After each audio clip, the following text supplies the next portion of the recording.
Hi, I'm Nikki from Find Me Crafting. If you or someone you know loves sparkle, glitter, bling, shine, you are definitely going to want to learn how to make these pens. They are covered in rhinestones. They are the glitteriest, shiniest, coolest pens ever. And we all need pens, right? You might as well make them fun. The process is very simple and you don't even need much in the way of supplies. Each of these 3 pens was just made with one color of rhinestone. Come on, I'll show you how. And if you haven't already, don't forget to subscribe and hit the notification bell so that you don't miss any new patterns or projects. Here's what you're going to need for supplies. You need some pens. The ones I like to use are Papermate Inkjoy gel pens. These are great pens to write with. They come apart really easily so that you can put rhinestones on the barrel. And one of the best parts is that they are refillable. You can buy these refills. They pop in and out really quickly and easily. And that way you're not going to spend hours blinging out a pen. And then when it runs out of ink, you have to throw it away. They sell refills with blue ink, black ink, and they do sell the color refills as well. Just know that with whatever pen you put rhinestones on, this black tip part is going to show.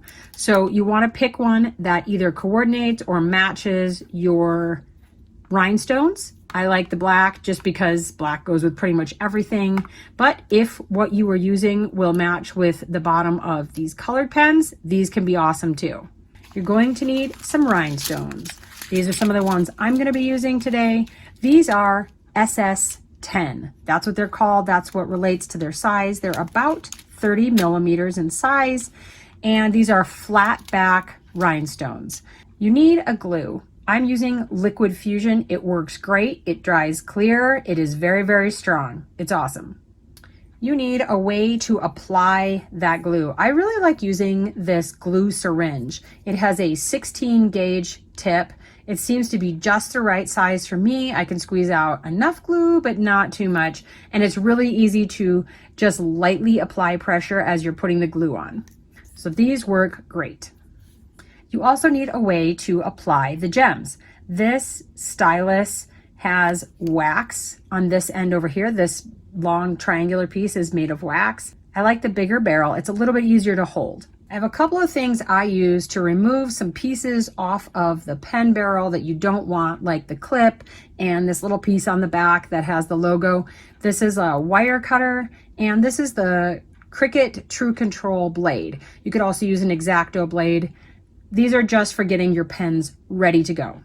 Along those lines, you're also going to want some 220 grip sandpaper so we can sand down the barrel of the pen. Once you get it sanded down, you're going to want some rubbing alcohol, and I use coffee filters. You could also use paper towel to wipe everything you've just sanded off the barrel of the pen. The reason I use coffee filters is because there's no lint. It doesn't leave any fuzzies behind after you wipe it.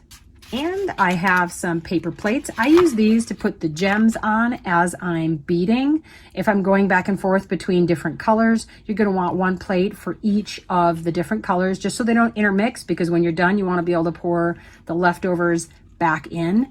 You can buy little gem trays. I'm cheap, man. I just want paper plates. I'm bougie like that. They also bend really easy when you're pouring the leftovers back into wherever you're storing them. And lastly, I'm going to recommend some baby wipes. These are definitely not a requirement, but I'm a messy crafter. You might be precise and clean and not ever make messes. That is not me in any way, shape, or form. I got glue everywhere, okay? I get it on my fingers. I shot some up one of the walls on accident. Baby wipes come in handy. Trust me. Just trust me. The pen I'm going to be making today is using this blue rhinestone. The name is Indisolite. I do not know how to pronounce that, but I'll have a link in the description box for these if you like this color. You can buy some rhinestones that look like this that are color shifting. This is all the same rhinestone. It just looks different as you're tilting it and turning it, but these are all the same rhinestone themselves. But those are a little harder to see, so I am going to be using these blue ones today. But I did want to point out that I like to work on 2 pens at the same time, because after you apply a couple rows of rhinestones, I find it easiest to let it dry a little bit so that previous rows are not shifting around as you're placing new rhinestones. So I like to work 2 rows of rhinestones And then I'll set it down, work on pen number 2, work 2 rows of rhinestones, and go back and forth so that pen number 1 has a chance to dry a bit while you're working on pen number 2. I'm going to be working with this blue pen today because it matches the rhinestones I'm going to be using pretty well. So we have to start by taking the pen apart, which is really easy to do. You just unscrew the bottom part where the ink comes out. And then honestly, I just dump it over. And all the pieces will fall out. So what you have is this piece. This is where the pen comes out. That's what you just unscrewed. You have the ink itself with a little spring on it that does come off, but you don't need to take it off. So just leave it there. And then you have the clicker part. There are 2 pieces to that. So you just need to take these out and now put these somewhere safe so that you can find them when you're ready to reassemble your pen. We need to remove the plastic clip on here, and the wire cutters works really well for this. I normally do this over a garbage can because this plastic piece is just going to go flinging off in all different kinds of directions. Sometimes even if you put this in the garbage can to clip it, you're just never going to find this piece again, or you'll find it when you move someday, but it's going to just go flying everywhere. So watch out for that. You're going to place your wire clippers at the base as close to the pen barrel as you can, and you push it in, and I'm just going to squeeze it. Yep, just went flinging off toward the other side of the room. So now what you're left with is this bumpy area where you just remove the pen, and then there's a little bump right here that they just build onto the pen that sits behind the clip. We want to remove both of those so that this is flatter. I'm going to be using my Cricut True Control blade to just shave that off. You can also use an X-Acto knife. Just work away from yourself. You do not want to cut yourself. And just remove the plastic. Just go over it a couple times until you've removed all of that extra plastic. And then move on to the little bump. You just want to cut that off. And you can see at this point, this is pretty flat. So now we need to rotate it. And on the back side, you have this little design here. That's the Papermate logo. And we want to shave that off as well. Sometimes it's easier to brace your pen against the surface and then work down to cut it off. And then you get that shaved down. And if you get a little bit of the rubber while you're at it, that's not a big deal. Now you're going to take your sandpaper and you're going to sand the barrel of the pen. You want to just rough up the plastic part and the rubber part so that the glue is going to adhere better. When I do this, I know I've sanded enough on the plastic if the writing is removed, and then you want to just rough up all of the rubber. This is what mine looks like once I'm done sanding it, and you'll have all these little bits of rubber. You are not trying to remove the little dots on the back of the rubber. They're around the outside of the pen. We do not want to try to remove those. You just want to rough up the rubber itself. And don't forget to sand this curved edge up here because you are going to be putting rhinestones on that part too. Now I've put some rubbing alcohol on my coffee filter, and I'm just going to rub down the outside of the pen to remove any debris. At this point, once you have the barrel of the pen ready, if you wanted the pen barrel itself to match your rhinestones better, you can spray paint this with a spray paint that has primer in it. Wait till that dries, and then underneath, it'll kind of camouflage the barrel of the pen better underneath your rhinestones. I'm putting blue on top of blue. I don't need to do that because it already matches pretty well. And sometimes when I have a black pen, I like how it looks when the black is behind my rhinestones. But if you wanted to have it match better to your rhinestones, spray paint is a great option. Now the pen is ready to begin beading. We are going to be working from this flat edge first. Remember this curved edge up here, we will be putting gems on, but that's at the very end. So start over here at the flat part.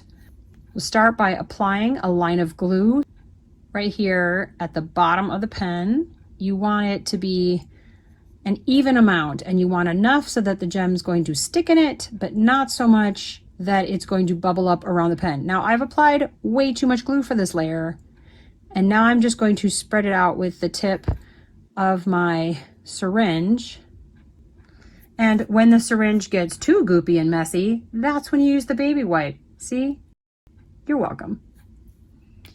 I like to rest my syringe over on the edge of my plate so that it's upright and it's not going to be dripping glue all over while I'm working on the pen. And now I'm just going to apply gems with my wax stylus right at the edge. So just pick up a gem and place it right next to the gem you just put on.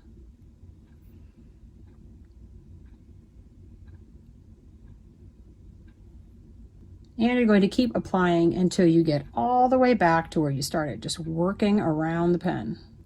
And this glue dries fast, but not so fast that you can't move things around. So place your gem and then push it where you want it to be, a little to the side, a little up, a little down, whatever you got to do.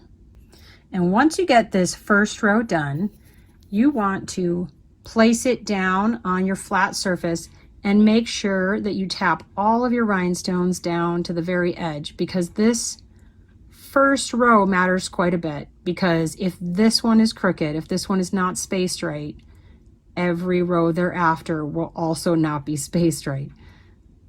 Now I'm going to let that first row dry for a few minutes because I do not want those gems shifting around on me at all as I apply the next couple layers. So I would let this dry for about 10 minutes or so and then come back for the second row. I want to show you how we are going to stack the rhinestones in each of the rows. We are going to be using the honeycomb technique, honeycomb pattern, however you want to describe that. If this is your first row of rhinestones, the next row, you're going to nestle the rhinestones between two of the rhinestones from the previous row. So you would put one here, you would put one here, you would put one here. And if you were better at drawing, there would not be a gap here. So there will not be a gap when you put the rhinestones in. But then the row above this, the third row, you would have one here, you would have one here, and you would continue on like this between two rhinestones from the previous row. Once you have that first row a little bit more dry, it's time to apply some more glue. So once again, you want enough glue so that it's going to stick, but not so much that it's too much and it bubbles up around the rhinestone. So now we're just going to begin working the next row in that honeycomb pattern. So in between two of the gemstones, I'm going to place my next rhinestone. You just keep placing between two rhinestones.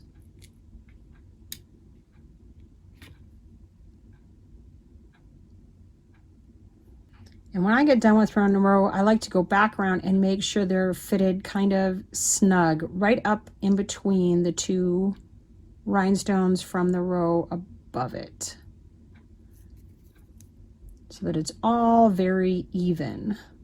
And now I'm going to do another row just like that. I like to work about 2 to 3 rows at a time, and at that point then I will stop and work on a different pen because this will need to dry. Otherwise, when you put another row on, as you're kind of snugging it up in between, the row below will shift around, which you don't want to do because you've just placed them perfectly. You want them to stay there. Now you just keep doing additional rows in the honeycomb pattern until you get to the end of the pen. This is when you turn on a good movie, you put on an audiobook, and you just get to zone out and add sparkly things to the pen until you get to the end. And obviously, as long as you are not covering the hole where the clicker has to slide in and out, you can put gems all the way up to the top. Once you get your gems placed all the way up to the top, you just need to let it dry for at least 24 hours. Once your pen is completely dry and looking fabulous, you are ready to reassemble it. You begin with the metallic looking piece. You're going to put it in the flat end, not the tapered end. So you put that in first, then you put in the piece that looks like this with the skinny part in first. You need the ink itself,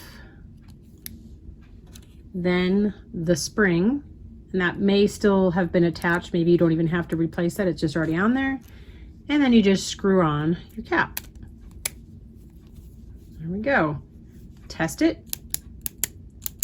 Make sure everything slides smoothly in and out of your pen, and you are ready to rock. If you've gotten any of the glue on the inside of either of the ends, then sometimes this will not click smoothly. It'll get stuck a little bit. You can use your X-Acto knife or your Cricut True Control blade and just gently scrape out any glue here at the top, being careful not to disturb any of your rhinestones. You can do that at the bottom too, and you'll be ready to go. I love these things so much. Just look at that shine.